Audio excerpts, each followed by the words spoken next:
वडोदरा के समा के सूरज नगर में एक पारिवारिक झगड़े ने जानलेवा स्वरूप लिया। तब इस मामले के मद्देनजर पुलिस ने शिकायत दर्ज कर आगे की कार्रवाई शुरू की।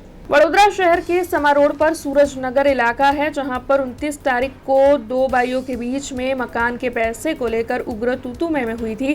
तब इस दौरान बड़े भाई शंकर और उसके बेटे की ओर से छोटे भाई गोविंद पर हमला किया गया था। ऐसे आरोप परिजनों की ओर से लगाए जा रहे हैं।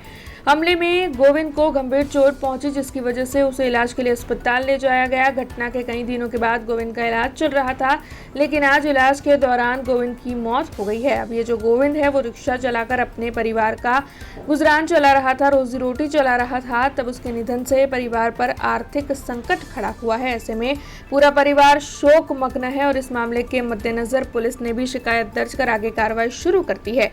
तब आपको बता दें कि पुलिस इस वक्त जांच में जुटी हुई है, लेकिन परिजन जो है वो गंभीर आरोप अपने ही परिवार के लोगों पर लगा रहे हैं और इस मामले में न्याय की मांग भी साझा कर रहे हैं। હું સુરતનગરમાં રહું છું, સમા કેનાલ પાસે।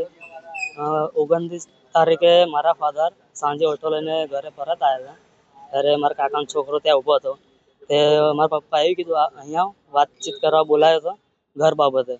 તો આ રીતના પૈસા ભરવાના આવે છે મકાનના, તો અડધા પૈસા તું આપ, અડધા પૈસા હું આપું।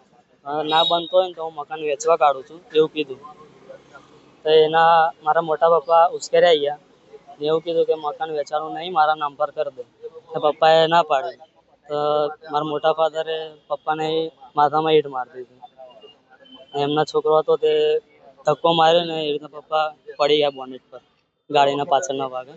તો પપ્પાને અહીંયા વાગ્યું છે ને થોડું બ્રેનમાં ઈંટ મારી દીધી, બ્રેન હેમરેજ। ટ્રીટમેન્ટ ચાલુ છે, પછી હું તાત્કાલિક સારવાર હેઠળ લઈને આવ્યો 108માં કોલ કર્યો। અત્યારે સવારમાં આજે ઓપરેશન હતું, સવારમાં 7-8 વાગે લઈ જવાના હતા।